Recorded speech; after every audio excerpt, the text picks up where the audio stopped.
আসসালামু আলাইকুম। Breaking news. স্থানীয় সরকার নির্বাচনে প্রার্থীদের নতুন শর্ত সংস্কার ও ভাবনা নিয়ে নির্বাচন কমিশনের নতুন পরিকল্পনা। ইউনিয়ন পরিষদ নির্বাচনের শিক্ষাগত যোগ্যতা স্নাতক অথবা এসএসসি করার পরিকল্পনা চলছে। আর এই প্রসঙ্গে এই পত্রিকায় কি প্রতিবেদন প্রকাশ করা হয়েছে সকল কিছু আপনাদের মাঝে জানিয়ে দেওয়ার চেষ্টা করব।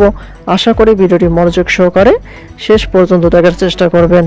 আর আমাদের চ্যানেলটিতে নতুন হয়ে থাকলে অবশ্যই চ্যানেলটি সাবস্ক্রাইব করে রেখে পাশে থাকা বেল আইকনটি অন করে রাখবেন।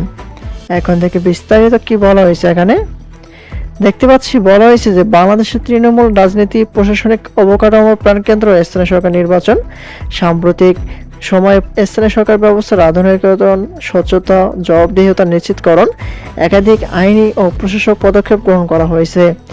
একদিকে প্রার্থীদের শিক্ষাগত যোগ্যতার বিষয়টি আইনি প্রক্রিয়ার মধ্যে দিয়ে আলোচনা এসেছে, অন্যদিকে নির্বাচন কমিশন ও সংস্কার কমিশন নির্বাচনী বিধিমালা ঢেলে সাজাতে নতুন বেশ কিছু সিদ্ধান্ত গ্রহণ করছে।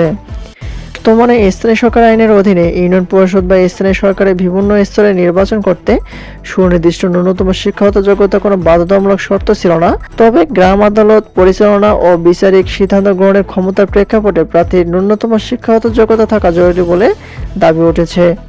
হাইকোর্টের রুল ও রিট আবেদন যে ইউনিয়ন পরিষদ চেয়ারম্যানের পদে বিচারিক দায়িত্বের ক্ষেত্রে প্রসারিত হওয়ায় এবং গ্রাম আদালতের মাধ্যমে বিচার কাজ পরিচালনার কারণে হাইকোর্ট সম্প্রতি একটি রিট আবেদন করা হয়। আবেদনের পরিপ্রেক্ষিতে আদালত রুল জারি করে জানতে চেয়েছেন যে ইউপি চেয়ারম্যান পদে ন্যূনতম শিক্ষাগত যোগ্যতা অন্তত স্নাতক ডিগ্রি নির্ধারণের নির্দেশ কেন দেওয়া হবে না। প্রয়োজনীয় মূল কারণ যে ফৌজদারি ও সামাজিক বিভিন্ন বিরোধ মীমাংসায় স্থানীয় জনপ্রতিনিধিরা গুরুত্বপূর্ণ ভূমিকা রাখেন। তাই প্রশাসনিক কাজে দক্ষতা বাড়াতে শিক্ষাগত যোগ্যতার শর্ত নির্দিষ্ট করার দাবি নাগরিক সমাজ ও বিচার বিভাগীয় বিশ্লেষণ উঠে এসেছে। সাম্প্রতিক সংস্কার ভাবনা প্রার্থীদের নতুন শর্তাবলী যে এমপিভুক্ত শিক্ষক, ঋণখেলাপিদের উপর বিধিনিষেধ। নতুন সিদ্ধান্ত অনুযায়ী এমপিভুক্ত শিক্ষক এবং ব্যাংক ও আর্থিক প্রতিষ্ঠানে মেয়াদ উত্তীর্ণ ঋণখেলাপিরা স্থায়ী সরকারের নির্বাচনে প্রার্থী হতে পারবেন না। স্বায়ত্তশাসিত সরকারি আর্থিক সুবিধা গ্রহণকারী পদলক্ষ্যে নির্বাচনে প্রভাবমুক্ত রাখতে এই সিদ্ধান্ত নেওয়া হয়েছে।